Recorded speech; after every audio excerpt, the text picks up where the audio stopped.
I'm starting to think that since the movie is being released on Netflix, they're not going to bother marketing it at the level of a theatrical release, and we won't get a trailer until about a month before the release date.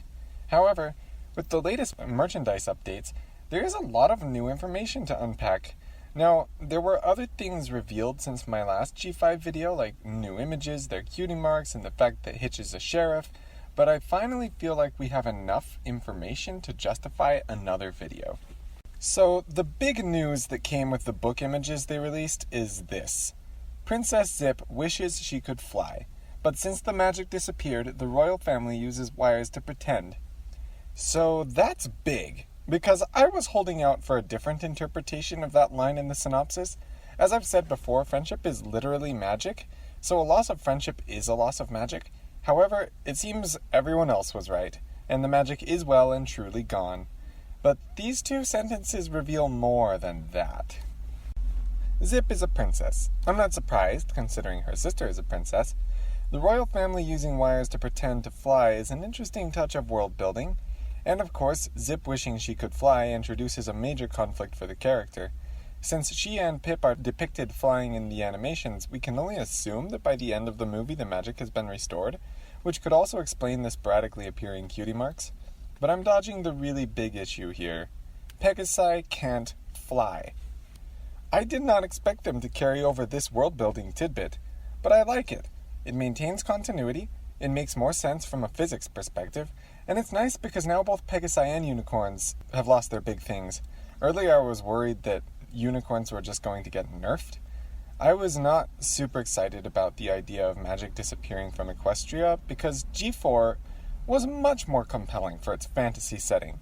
The plot and the characters interacted with the magic in ways that made the whole story more engaging.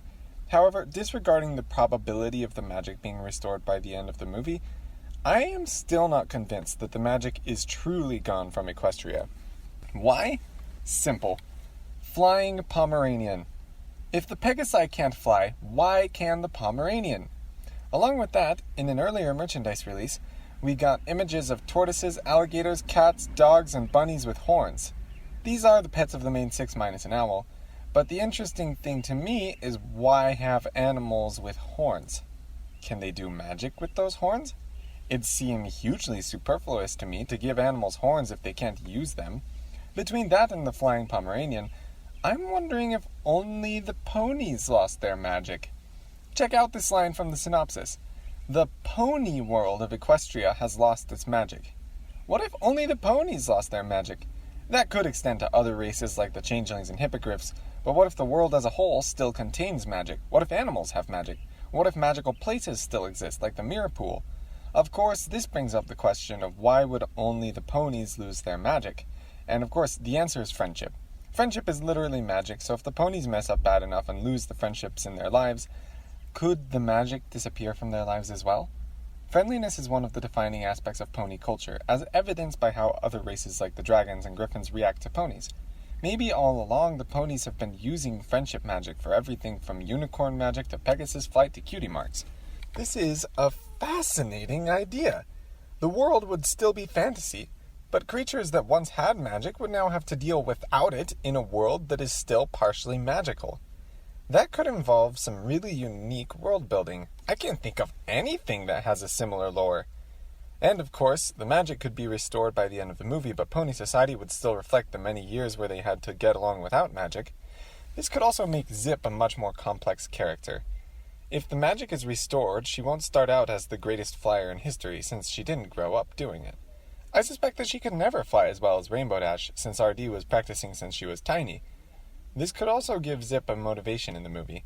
If Sunny thinks that friendship could restore magic, Zip would have a compelling reason to come along with Sunny on her quest. This could be really interesting. I hope I'm right and there is still magic in the world. I'm pretty sure about this, because otherwise how in Equestria could this Pomeranian fly? Anyway, that's the big news for me, but there are other things to dissect with the latest merchandise reveals. I'm actually going to roll back to this one that appeared a week before the book preview. There is some interesting information in these toys. Apparently Izzy is from Bridlewood Forest. Most folks don't live in a forest. I wonder if that's the same forest featured on this image. Whatever that structure is, it looks like it's glowing. Could it be magical? Do the unicorns live in a magic forest? That would be way cool! We also get some interesting information on Sunny here. It appears that she roller skates around town selling smoothies. I suspect this is a job she simply has to pay the bills. Her real passion, I suppose, is her quest to restore friendship and harmony to Equestria. Moving forward, we have this big merch drop. I like their outfits, especially Pip's. I can hardly wait to see them in the movie. Does Hitch rescue animals or something? I like this guy. Of course, we get a bunch of new ponies here, which is super exciting. I'm loving the 2D art style. I'm just going to ignore the fact that we have tortoises and alligators tromping about in the snow. Now we get back around to the book preview. There's so much information in here, it almost feels like a trailer. First, we get this page on Sunny. You know, previously my best pony was Hitch, but I'm thinking Sunny is taking over. But first, I need to talk about the thing I don't like. We've gotten a lot of information about Sunny's father and nothing about her mother. This conspicuous imbalance makes me worry that Sunny's mother is no longer living. Please don't let this be true. Of all the Disney things to do, a protagonist with a missing parent is the most Disney thing. This is still the thing that has me most worried about G5. The 3D animation style, the flying Pomeranian, the intertextuality with the G4 references, and the missing mother are all reasonable decisions by themselves, but the whole thing just screams Disney! I don't like Disney, so if G5 ends up similar to Disney, even if it is good, I'm going to be ticked. Please let me be wrong about this. There are other important things on this page, of course. It's interesting to see the main six referred to as the Guardians of Harmony, and the ancient Equestria line makes me think it has been a long time since G4. I was expecting this, but that pretty much confirms it. More importantly, Sunny is so cute! Look at her with that little Pegasus costume! I'm dying! Help me! Best pony. Actually, Sunny is best pony because I think I'm getting a pretty clear image of her character's conflict and motivation. As I see it, this is the friendship journal. Maybe not the original copy, but a copy. Her father has taught her lessons from the friendship journal all throughout her life. She tries to apply those lessons to real life, but real life is messy. The lessons from the friendship journal are cutesy messages from a simpler time. The world has become hard and cynical in the centuries since then. So Sunny's attempts to bring the lessons of the friendship journal into real life are hilariously misguided.